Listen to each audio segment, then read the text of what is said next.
بصي بصي بص على الحلاوة، بص على الشقاوة، حبيبة هو. هاي يا جماعة، ازيكم عاملين ايه؟ ان شاء الله تكونوا كويسين. انتوا بتشوفوا فيديو النهارده. انا يسرا عبد العزيز، ولو دي اول مرة تشوفني فما تنساش تعملي سبسكرايب وتروح تشوفي الفيديو اللي فات وتعملي لايك على الفيديو ده وعلى الفيديو اللي فات، وتكتب لي كومنتس اذا كانت بالسلب او بالايجاب، وانا بتقبل كل الاراء وبحبكم جدا جدا. ولو انت من الناس اللي متحبش تكتب كومنتس فانت ممكن تعمل ديسلايك عادي، مش هزعل. ف قبل ما نبدا الفيديو حابه اشكر 130 مشترك من صحابي واهلي واخواتي والناس ما اعرفهمش، وانا بحبكم جدا. شكرا لدعمكم ليا، وان شاء الله اكون عند حسن ظنكم. ومتاسفه جدا على تغيبي لمده 28 يوم، بس كنت لا لا، ما كنتش بذاكر ولا حاجه يا جماعه. يعني انا كنت بحاول اظبط، عايزه اطلع لكم حاجه حلوه بجد والله. نفسي اطلع حاجه حلوه كده يعني باقل الامكانيات بصراحه. فاول حاجه انا عملتها هي مكتوبه في عنوان الفيديو ده، واللي خليتك تدخل النهارده تشوف الفيديو ده بيتكلم عن ايه. فمن غير لك كتير، بعد ما انت عملت لايك للفيديو قبل ما تشوفه عشان انت شخص كيوت جدا وعملت لي طبعا سبسكرايب، فيلا بينا نبدا الفيديو.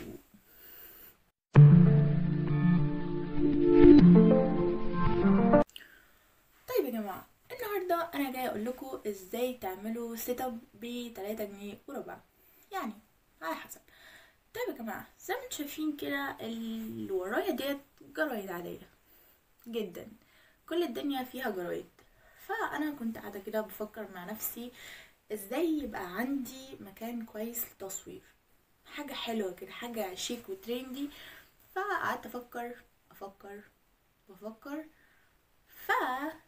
لقيت عندنا جرايد. يعني الحمد لله ماما بقالها فتره بتقليش بطاطس، فلقيت الجرايد اللي ورايا ديت، فجبت جلو وابتديت الزقهم على الحيطه. زي ما انتم شايفين خدت 5 جرايد بالظبط، 3 طول فوق و2 عرض تحت. وستيكي نوتس اللي هي بتستخدم الفواصل للكتب ديت انا جبتها، وبلا مذاكره بلا ستيكي نوتس بلا فواصل بلا حاجات غريبه كده، ابتديت اعلقهم ورا. لو انتوا شايفينهم مش شايفينهم مش مهم، انا كده كده استخدمت 3 4، قلت يعني ايه نكسر الدنيا ونظبط الحاجات كده.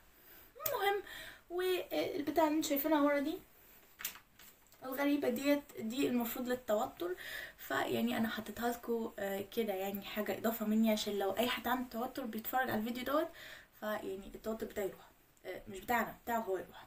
المهم، فبس كده، وعملت سيت اب جميل بجرايد اجمل، والدنيا حلوه ولذيذه، ويعني بس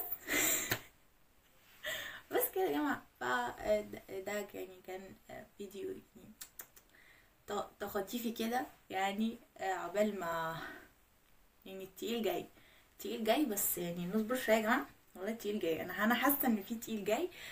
و تاني حابه انوه، لو انت مشوفتش الفيديو اللي فات فممكن تروح تشوفه وتيجي تقولي عايزني اتكلم بالبلدي كده بعد كده، ولا اكمل لغه عربيه فصحى، خصوصا في سلسله بين الحقيقه والخيال. يعني تمام. بس كده، وده كان الفيديو بتاع النهارده. نصيحتي ليك يا مبتدئ اليوتيوب، يلا اكيد انت دخلت تشوف الفيديو ده عشان يعني تشوف ايه بقى الجمدان اللي انا عملته.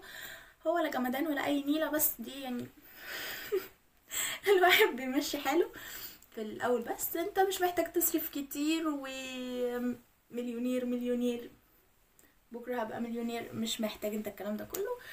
بس انت محتاج يكون عندك دماغ، عندك تلقائيه، عندك محتوى، عندك اوضه، عندك حيطه، عندك جرايد، وبس تبتدي تلزق وتسمي بسم الله وتحط الموبايل وتبدا ترفع لنا فيديوهاتك الجميله عشان نبدا نتفرج عليها ونشوف اذا كانت هتعجبنا ولا لا، ونحطمك زي ما بنحطم اي حد بيحاول يعمل اي حاجه في الدنيا دي.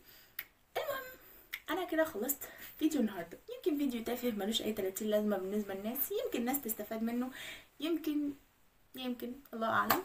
بس انا كده خلصت فيديو النهارده. لو فيديو النهارده عجبك للمره ال100,000 متنساش تعمل لايك، سبسكرايب، وكومنت، وبقولهم بالراحه عشان بتلخبط. وبس كده، اشوفكم في فيديو جديد، ويلا سلام. مراعينا هو بص على الرموش، قسم ما بيرحموش، بص على الشفايف الورد منها خايف.